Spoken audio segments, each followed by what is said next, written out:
కాపునాడు. సామాజిక న్యాయం కోసం సామాన్యుని స్వరం మీ కాపునాడు. మేడిశెట్టి శంకర్రావు అంటే తెలియదేమో గాని కార్టూనిస్ట్ బాలి అనే పేరు తెలియని తెలుగువారు ఉండరంటే అతిశయోక్తి కాదు.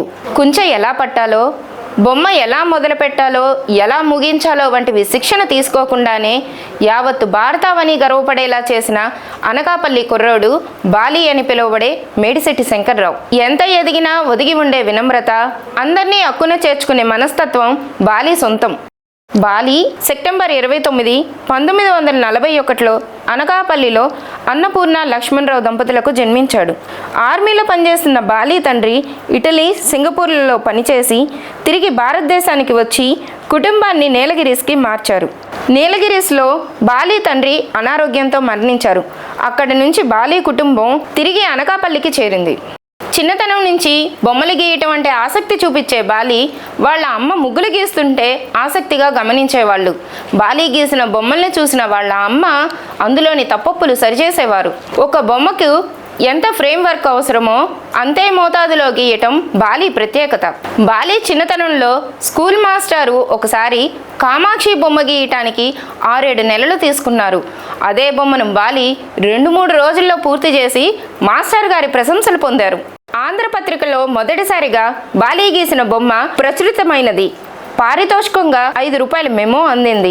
అలా మొదలైన బాలి బొమ్మల ప్రయాణం ప్రతి వారం కనీసం ఒక బొమ్మైనా ప్రచురితమయ్యే దశకి చేరింది. ఏ స్కూల్లో బాలి విద్యాభ్యాసం చేశారో అదే స్కూల్లో కామాక్షి బొమ్మ మాస్టర్ గారి ప్రోద్బలంతో 6 నెలలు డ్రాయింగ్ టీచర్గా పనిచేశారు. ఇలా సాగుతున్న బాలి ప్రయాణంలో మేనమామ మాట ప్రకారం ప్రభుత్వ ఉద్యోగం చేయాల్సి వచ్చింది. దానివల్ల బాలి బొమ్మలు గీయటం పూర్తిగా ఆపేయాల్సి వచ్చింది. ఒక దశలో బొమ్మ కాదు కదా, కనీసం కుంచెను చూడకుండా 5-6 ఏళ్ల పాటు ప్రభుత్వ ఉద్యోగానికే పరిమితమయ్యారు. సెకండ్ గ్రేడ్ ట్రైనింగ్ అబ్బాయి బొమ్మలు వేసిన అవకాశం ఎక్కువ ఉంటుంది, సరే ఎంకరేజ్ చేయండి, అందరికీ అన్ని విషయాలు పట్టుపడవు కదా అన్నారట. నా మేనమావ ఏం చేశారంటే సెకండ్ గ్రేడ్ ట్రైనింగ్ పంపిస్తా ముందు సర్వీస్ కమిషన్కి పంపించారు. సర్వీస్ కమిషన్ అప్పుడు ఏదో పడినట్టుంది అంటే ప్రాస్పెక్ట్స్ పడ్డాయి. పంపిస్తే దానికి నేను సెలెక్ట్ అయ్యాను, సర్వీస్ కమిషన్ పాస్ అయ్యాను. పాస్ అయిన విషయం 2 సంవత్సరాల దాకా తెలియలేదు. ఈ సర్వీస్ కమిషన్ పాస్ అని తెలిసిన తర్వాత మా మేమ అటెళ్ళమన్నాడు.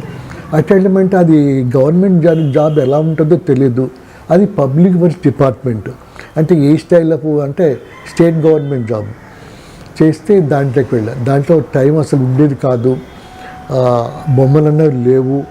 ఉన్న అందులో పనిచేసిన 7.5 yearsలో ఒక 4 సంవత్సరాలు అసలు బొమ్మను ముట్టుకునే పని లేదు. ఎందుకంటే రాత్రి ఎప్పుడు ఇంటికి రావడం, బొమ్మల గురించి ఆలోచించే పని లేదు, అన్నీ పోయాయి. ఈ లోపల పెళ్ళి అయిపోయింది, నాకు పాప పుట్టింది, మొత్తం అంతా వర్క్స్ అన్నీ పక్కకు పోయి ఏదైనా వ్యవహారం వేస్తే బొమ్మ చూడడం అంతే. తర్వాత ఆంధ్రపత్రిక వారు 15 రోజుల పాటు నిర్వహించిన కార్టూన్ పోటీల్లో వరుసగా బాలి 3 సార్లు గెలిచారు. విశాఖపట్నంలో ఈనాడు వారు దినపత్రికను ప్రారంభిస్తూ ఏబీకే ప్రసాద్ సలహాపై బాలి గారిని కార్టూనిస్ట్గా నియమించారు. ఆ ఉద్యోగంపై నమ్మకం లేని బాలి తన ప్రభుత్వ ఉద్యోగానికి 6 నెలలు సెలవు పెట్టి కార్టూనిస్ట్గా ఈనాడులో చేరారు. పూర్తి స్థాయిలో కార్టూనిస్ట్గా మారేందుకు బాలి తన ఉద్యోగాన్ని వదిలి విశాఖ నుంచి భాగ్యనగరానికి మకాం మార్చారు. అయితే ఈనాడులో కేవలం అరాకొరా కార్టూన్ల వల్ల పేరు రాదని తెలుసుకొని పురాణం సుబ్రహ్మణ్య శర్మ గారి సలహాపై ఆంధ్రజ్యోతిలోకి మారారు. మా బంధువులు ఒక ఆయన నాకు పెదనాన్నగారు అవుతారు, ఆయన చింతపల్లి అడవిల్లో ఆయన కాఫీ తోటలు పెంచావా ఆయన ఆఫీసర్గా ఉండేవారు. ఆయన ఫారెస్ట్ రేంజ్ ఆఫీసర్ అనుకుంటా. ఆయనకి అక్కడ కాఫీ తోటలు పెంచే అవకాశం వస్తే సమ్మర్లో ఇప్పుడు రమ్మన్నారు. సరదాగా వెళ్ళాం.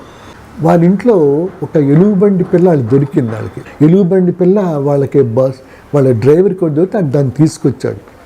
ఈ కుర్రగాంగ్ అంతా ఏం చేశారంటే దానికి అప్పుడే దొరికింది కదా అని దానికి 3 చక్రాల సైకిల్ ఇంట్లో దానికి అప్పుడే సైకిల్ మప్పేయడం, దాన్ని తిండి పెట్టడం, లెఫ్ట్ రైట్ అని దాన్ని ఏర్పడించాక అది కంగారు పడిపోయి ఏడడం మొదలెట్టింది. ఏడుపంటే ఏదో బీలగా ఉన్నట్టు ఉండేది. ఒక వారం రోజులు పోయితే పెదనాన్నగారు ఏం చేస్తారంటే అది తిండి ముట్టట్లేదు, అది చచ్చేటట్టుంది, దాన్ని ఎక్కడ తీసుకెళ్ళి అక్కడే వదిలేమని ఆ డ్రైవర్తో చెప్పారు. ఆ డ్రైవర్ ఏం చేశాడంటే ఎక్కడ ఎలుగుబండి పిల్ల దొరికింది అక్కడే లారీలో దింపేసి అదే స్టార్ట్ చేసుకొని దూరం ఇంకో దూరం 4 అడుగులు వేసాడు లేదో అది కేకేస్తే తల్లి అక్కడ దగ్గర ఎక్కడ ఉందట. తల్లి దాని మరో బిడ్డ ఉంది దాని దగ్గర, దీన్ని పట్టుకెళ్ళిపోయాను. రీడర్స్ డైజెస్ట్ మ్యాగజైన్ తిరిగేస్తుంటే ఎలుగుబంటి పిల్లల గురించి ఒక కథ అందులో ఉంది, దాంట్లో బొమ్మలు ఉన్నాయి. నేను నా అనుభవాన్ని పెట్టి నేను ఏం చేస్తాను అంటే అమ్మే కావాలి, నాకు అమ్మ కావాలి అని చెప్పేసి ఆ ఎలుగుబంటి పిల్ల దొరకడం, వీళ్ళు దానికి ఎక్సర్సైజ్ చేయించడం, అది వాళ్ళ అమ్మ కోసం అది ఆడడం, మళ్ళీ తీసుకెళ్ళి ఎలుగుబంటి ఎక్కడ దొరికింది అక్కడ పెట్టడం, అది ఒక రకమైన అరుపుకి దాని తల్లి ఆ పక్కన ఎక్కడ పరిగెత్తి రావడం, ఆ బిడ్డను తీసుకుపోవడం కూడా నేను కథలా మలిచాను అనమాట. దాని బొమ్మలంతా నేనే వేశాను. అది పురాణం గారికి ఆంధ్రతో కొత్తగా పెట్టాను కూడా, లేకపోతే 1 year ఏంది పెట్టి నేను పంపించాను. ఏటి పురాణం గారు అది చదివి బాగుంది, దీని సబ్జెక్ట్ బాగుంది, కథ చెప్పే విధానం బాగుంది అంటున్నారు కాబోలు. నాకు ఉత్తరం రాస్తూను నీ లైన్స్ కూడా చాలా బాగున్నాయి, అంటే బొమ్మతలకి గీతలు విను బొమ్మలు బాగున్నాయి, మీరు ఒకే పేరుతో రాస్తే మీకు వచ్చే రెమ్యునేషన్ తక్కువ ఉంటుంది, కాబట్టి ఆర్టిస్ట్గా ఒకళ్ళు రచయిత ఒకళ్ళు పెట్టమన్నారు అనమాట.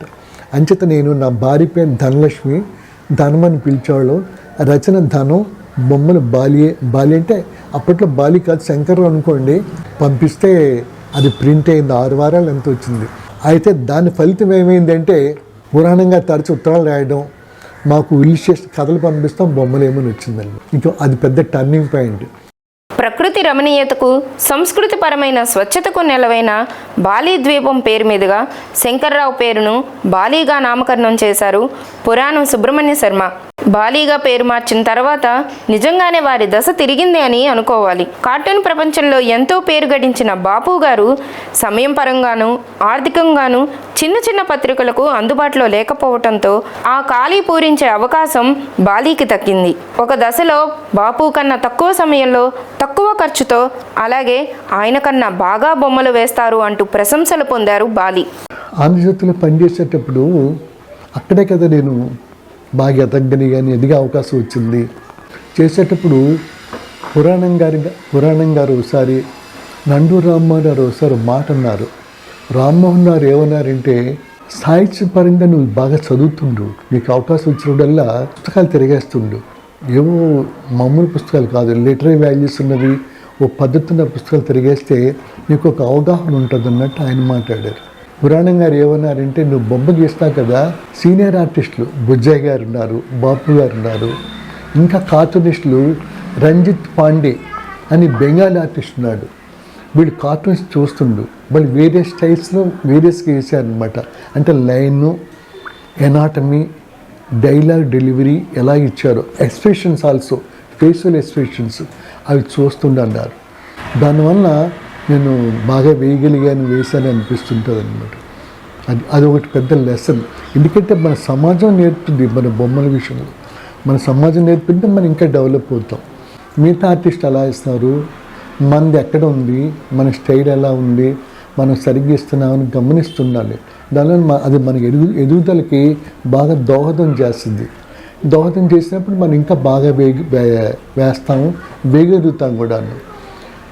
మిగతా అబ్జర్వ్ చేయలేదు అనుకోండి, మనం ఎక్కడ అది కాకుండా మనం గొప్పగా వేసామని మనం అనుకుంటే అయిపోయినట్టు లెక్క, మనంతా మనం అయిపోయినట్టు లెక్క. అంచేత మనం ఏంటంటే ఎప్పుడు యువర్ స్టూడెంట్, ఇంకా నాకు సరిగా రావట్లేదు, చూద్దాం ఈసారి ప్రయోగించేద్దాం అన్నప్పుడు మన ఎదుగుదలకి అవకాశం ఉంటుంది. ఇది నా అనుభవం, నేను నా అనుభవంతో మాట్లాడుతున్నాను. బాలి తండ్రి ఆర్మీలో ఖాళీ సమయాలలో బొమ్మలు గీస్తూ ఉండేవారు. ఆయన చనిపోయిన 10 సంవత్సరాల తర్వాత ఆయన పెట్టె తెరిచి చూసిన బాలీకి తనకి బొమ్మలపై ఆసక్తి ఎలా వచ్చిందో బాలి అర్థం చేసుకున్నారు. ఆ పెట్టెలో బాలి తండ్రి వేసిన ఎన్నో అద్భుతమైన చిత్రాలు శిథిలమై కనిపించాయి. బాలీలో చిత్రకారుడే కాకుండా మంచి గాయకుడు కూడా ఉన్నాడు. తన చిన్నతనంలో తమను నిద్రపుచ్చటానికి హనుమాన్ చాలీస్ అని వాళ్ళమ్మ చాలా శ్రవ్యంగా పాడేవారు. అది వింటూ నిద్రలోకి జారుకునే బాలి ఆ పాట తనలోని గాయకుణ్ణి మేల్కొల్పిందని గుర్తు చేసుకున్నారు. తలేని కోడలు తమురాలు ఓయమ్ము, కోడలేని అత్త గుణమంతురాలు, కోడల కొడుకు పెళ్ళమ్మా ఓయమ్మో, పచ్చి పాల మీద మీగడేదమ్మ, వేడి పాల మీద వెన్న ఏదమ్మ, అత్త అత్తారిల్లే కానీ నయతో పచ్చిపాల మీద మీగడుంటుందా, వేడి పాల మీద వెన్న ఉంటుందా.